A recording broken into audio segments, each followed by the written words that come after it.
Cette histoire raconte la cruelle réalité d'une fillette innocente, Arzu, à qui le plus grand piège de sa vie était tendu. Elle considérait son père comme son protecteur et son confident, mais lorsque la vérité lui apparut, son monde s'écroula. Un père qui a jeté sa propre fille dans le feu de la convoitise et une société qui a ignoré ses cris. C'était une nuit d'hiver particulièrement rigoureuse. Sadak tournait en rond dans l'hôpital, anxieux. Une infirmière sortit et, avec regret, annonça « Nous n'avons pu sauver votre épouse ». Elle tenait un bébé dans ses bras. Elle le tendit à Sadak. Il l'attrapa rapidement et la serra contre son cœur.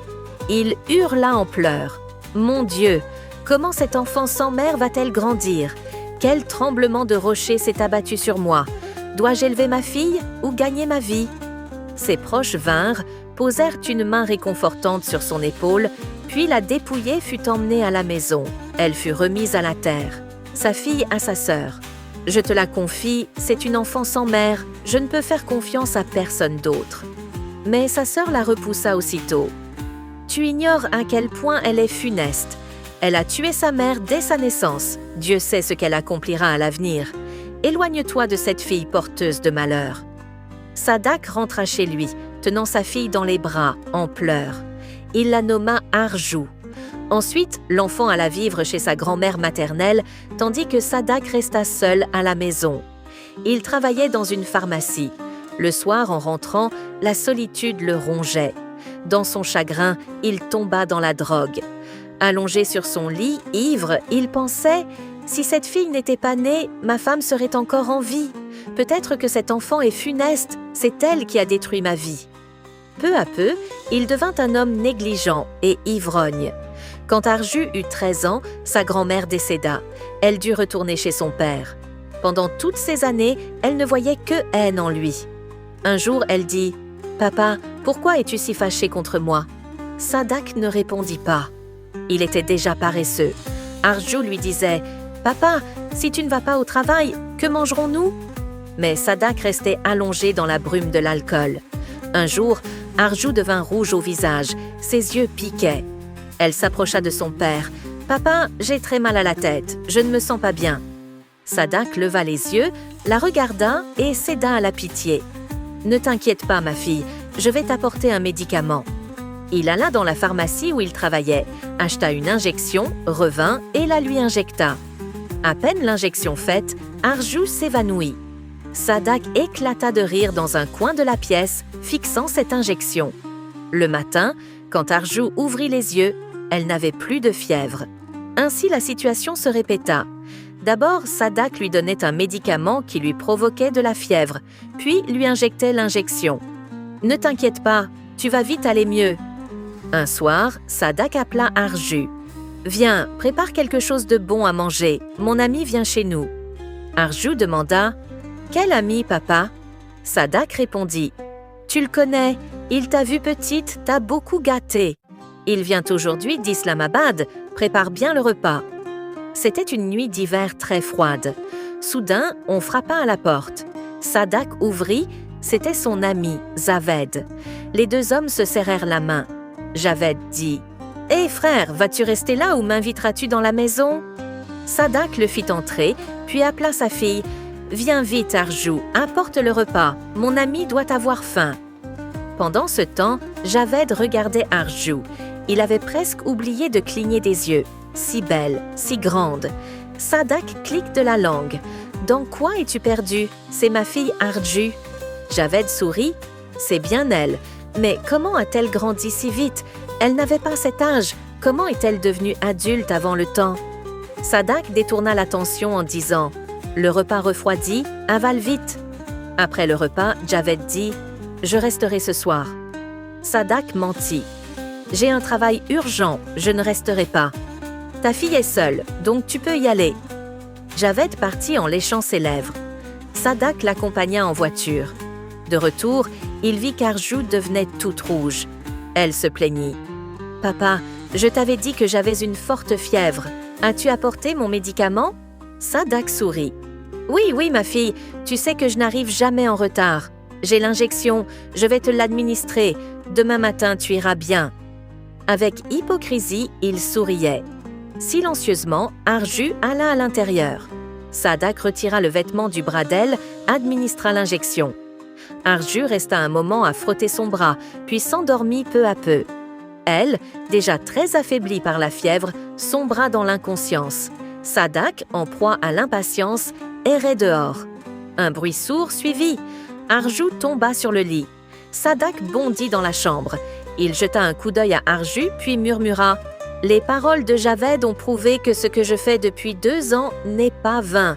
Ma besogne est faite. » Il sourit d'un air mystérieux, mit la main dans sa poche et sortit l'injection qu'il avait administrée quelques instants auparavant. Ce n'était pas une injection ordinaire. Il avait découvert il y a des années, lorsqu'il travaillait comme aide en pharmacie, qu'il existait des injections étranges. Lorsqu'elles étaient injectées dans le corps d'une jeune fille, elle mûrissait prématurément et devenait belle. 2 ans auparavant, il avait commencé à utiliser ces injections sur sa propre fille Arju. Chaque semaine, il lui faisait furtivement prendre un médicament qui lui provoquait une fièvre. Puis, quand elle demandait le médicament, il lui donnait l'injection. Du matin, la fièvre descendait, mais son corps changeait étrangement. Elle-même était étonnée de ces changements physiques prématurés. Sadak détruisit l'injection prudemment. Le matin suivant, Arju se réveilla avec une douleur étrange dans son corps. Elle s'apprêtait à faire le petit déjeuner quand la voix de sa tante, Kala Balki, se fit entendre. « Oh Arju, ma fille, passe-moi un peu de sucre. Notre ration est finie. Je reviendrai le soir. » Silencieusement, Arju ouvrit la boîte de sucre et en donna un peu à sa tante. Tante Balki l'observait d'un air scrutateur. « Hé, Arju, chaque jour tu deviens plus belle. Ton père ne te donne rien à manger et pourtant ton corps devient plus beau jour après jour. Une de mes filles est ton âge, elle est pourtant encore petite. Nous sommes 15 ans, non? Comment es-tu devenue adulte avant l'âge? » demanda-t-elle avec curiosité. Arju s'irrita. Elle rendit la tasse de sucre à tante Balki. Quelques instants de bavardage plus tard, tante sortit. À l'intérieur, Sadak dormait encore à moitié en ronflant. Arju erra dans la maison. Toute la ration était finie. Elle n'avait pas non plus d'argent pour acheter quoi que ce soit. Il fallait dire à papa. Elle réfléchit un moment, puis, épuisée, secoua l'épaule de Sadak. Il sursauta comme s'il avait vu l'apocalypse. « Qu'est-ce qu'il y a? Pourquoi cette fois-ci me réveilles-tu tôt? Quand je me réveille d'un sommeil léger, j'ai toujours mal. Ne me réveille pas comme ça. » Elle répliqua. « Papa, si tu restes à dormir toute la journée ici, d'où viendront les sous? Ça fait 1 mois que tu n'es pas allé travailler et la maison ne peut pas fonctionner sans ça. » Sadak ouvrit grand les yeux et dit « Je ne peux pas faire ce travail de ouvrier. Je vais lancer mon commerce. Tu vas travailler toute la journée pour 300 ou 400 et avec ça, on ne mange même pas correctement. » Il hurla de colère. Arju resta silencieuse. Toute sa vie, les disputes de maman et papa avaient continué. Son estomac ne se remplissait pas non plus. Un peu plus tard, Sadak sortit de la maison. Il se dirigea vers la maison de jeu où le quartier était rassemblé. Il s'assit parmi eux. Tous étaient accros aux jeux d'argent. Sadak faisait partie d'eux. L'os et les paris étaient des vieux problèmes. « Aujourd'hui, je vais faire un gros coup. Tout le mois de ration va rentrer et je n'aurai pas à travailler, » pensa-t-il. Il joua, pari mis. Il n'avait plus rien. Il mit sa montre au jeu, mais il perdit encore. Le joueur en face, Shmshir, riait. « Maintenant, tu peux partir avec ta fille chez toi. » Sadak hocha rapidement. « Yeah !» Puis, ivre, Shamshir se rendit chez Sadak. Il prit la feintée Arju sur son épaule et sortit. Une splendide voiture l'attendait. Il jeta Arju dans la voiture, démarra. Il était 9h11. Sadak souriait d'un air satisfait. « Ce n'est pas mon œuvre seulement, Shamshir Khan. C'est ma longue peine que je ne laisserai pas pour un seul crore rupees. » Il se dirigea vers une banque, en cacha un chèque et mit tout en espèces. Pendant ce temps, Arju se réveilla dans une somptueuse chambre. Elle s'écria « Qu'est-ce que c'est que cela? Notre maison était si vieille, alors où suis-je » Soudain, elle se souvint, avant de s'évanouir, ce que avaient fait son père et Shamshir. Son âme frissonna de peur. « Moi, de mon propre père, j'attendais confiance. Pourquoi m'a-t-il vendue à un autre? Elle pleurait sans cesse. Shamshir s'approcha, claqua la porte, verrouilla. Il la regardait d'un regard affamé. Arju tremblait. « Ne me laisse pas aller, je veux rentrer chez mon papa. » Shamshir éclata de rire. « Ton père lui-même t'a livré à mes mains pour un crore de rupees. Personne ne viendra te sauver. » Le cœur d'Arju aurait voulu que la terre s'ouvre et l'engloutisse. Shamshir s'approchait, mais à ce moment-là, on frappa à la porte. Il s'irrita. Il ouvrit. « Monsieur, urgence à l'étage, vous devez venir. » Shamshir, grognon, sortit.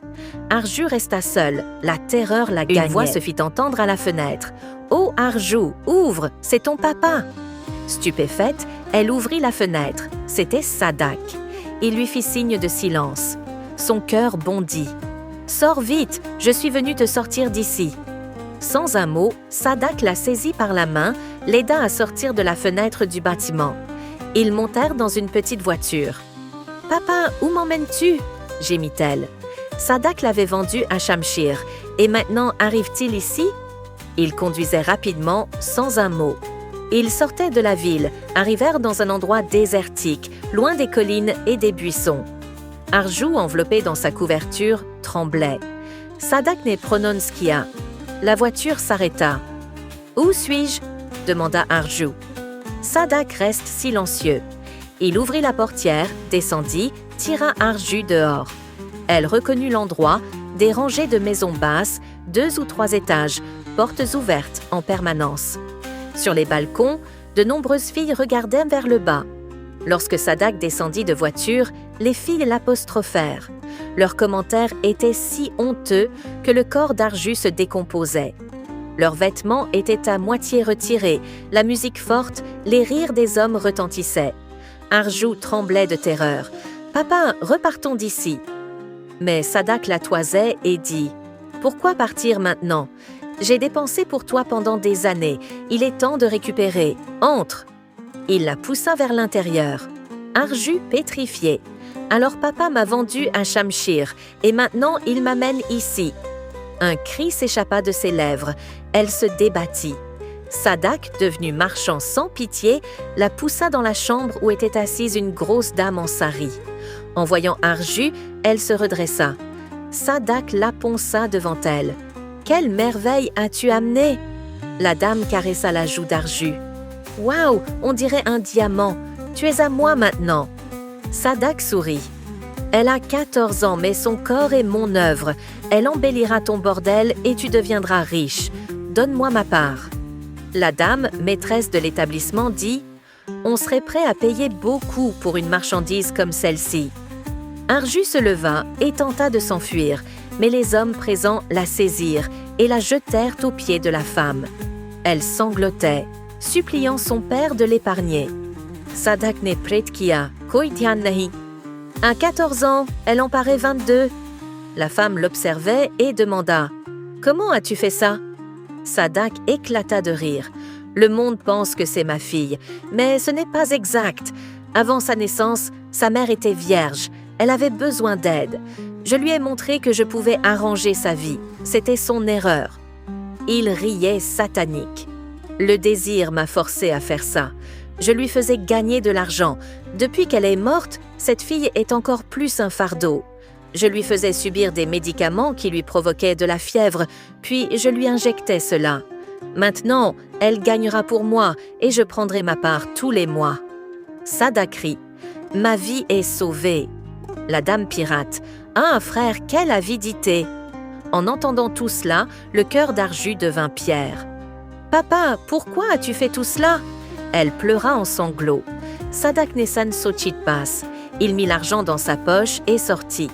Mais peut-être que le compte de ses crimes restait à faire. Alors qu'il traversait la rue, aveuglé par son avidité, il ne vit pas un grand camion. Le camion le frappa violemment. Il fut projeté loin. Sa nuque se brisa et le sang jaillit. En quelques secondes, son âme quitta son corps.